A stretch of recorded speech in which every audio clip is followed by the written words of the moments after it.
pregnant and unloved by my husband, were it not for my dear sweet little Italian, mio amico Davide, I fear I may have lost my mind. He was my rock. Not simply my secretary and aid, but my confidant, one of the very few I knew I could trust. He would tell tales of his life in Italy and soothe my troubled mind, singing and making merry music. Henry did not like him. Tragically, I had misjudged just how jealous and enraged my husband would become. I can still hear his screams, feel him tugging at my skirts. I was powerless to stop his murder. Bursting into my apartments, my loving husband held me whilst his henchman held a pistol to my swollen belly, to his own child. In all the chaos, my little Italian fell silent. His blood was much spilled that woeful night. My arrogant, selfish husband had hoped the child would come early and perish, taking me with him.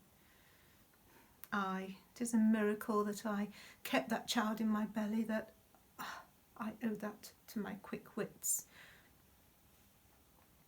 But how I grieved for my loyal Rizzio. I was woefully unhappy. How did I not see this vain and greedy man for what he was? I tried to find a way out of the marriage.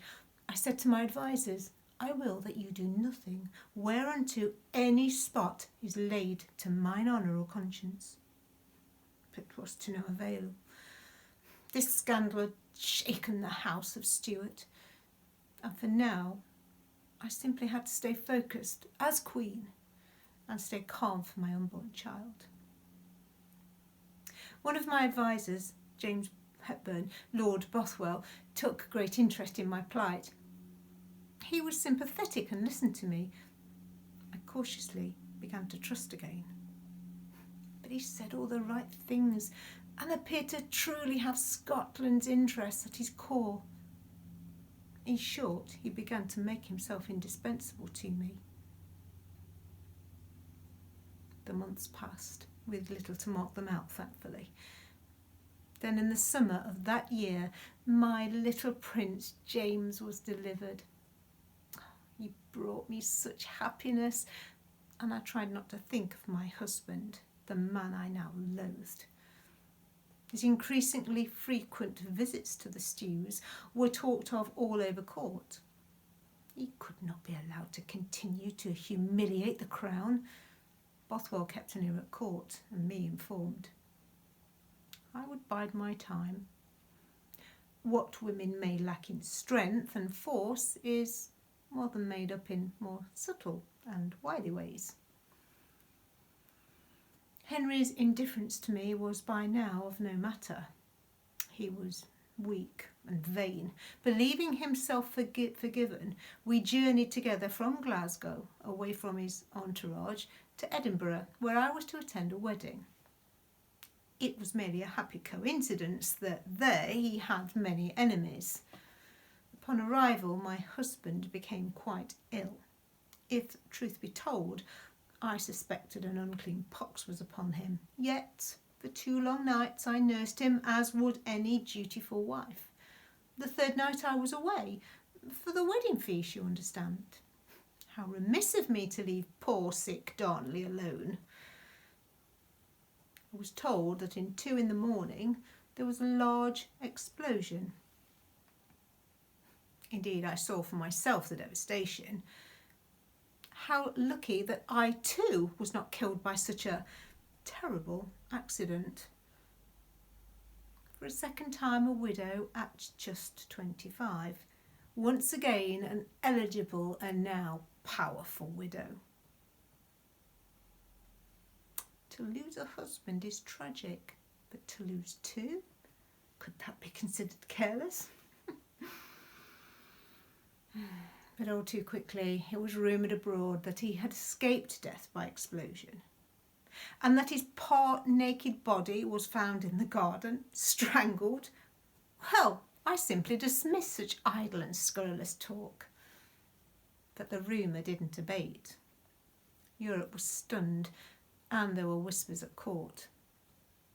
My cousin wrote to me, urging me to hunt down those responsible and show the world their fitting punishment, thus vindicating myself.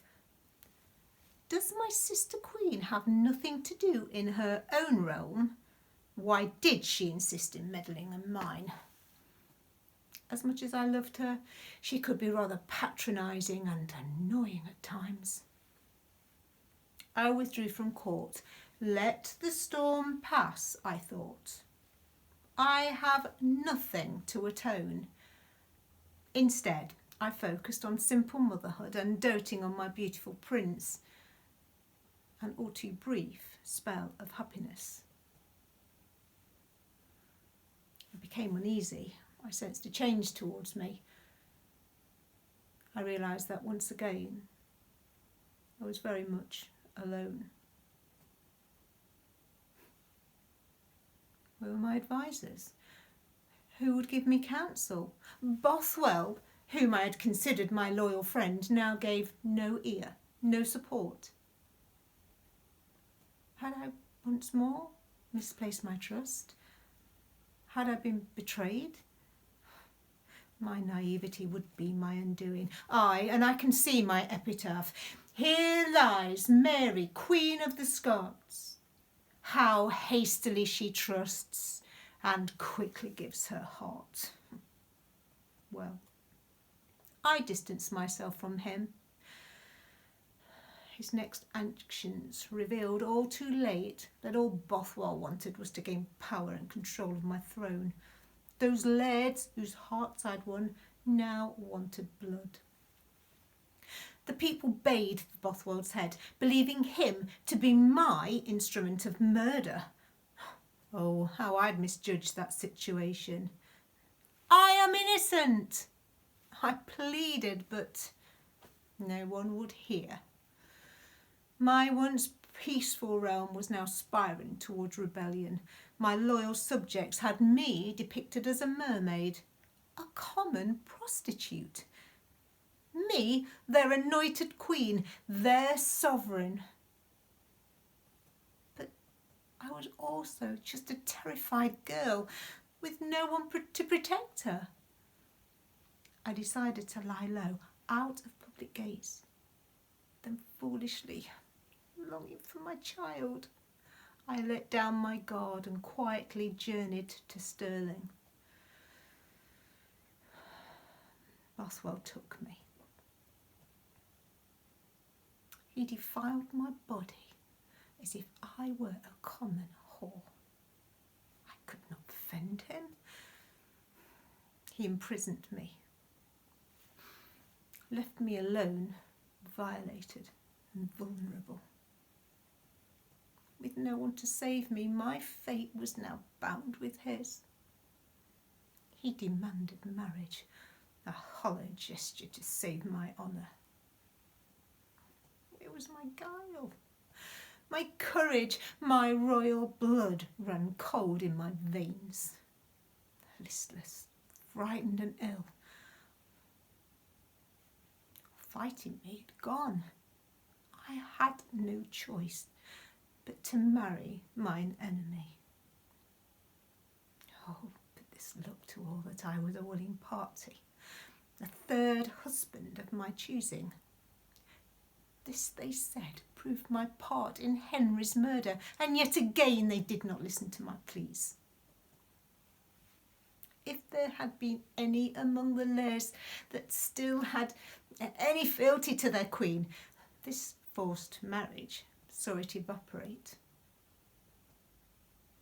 What Bothwell failed to consider in his great haste to seize power was that he was more unpopular than pretty boy Darnley had been.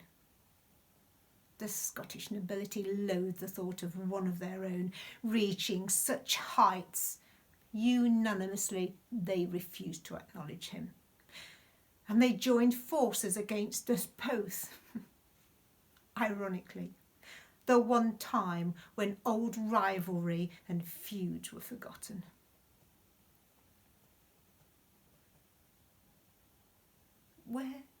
was my meddling cousin. Now I needed her.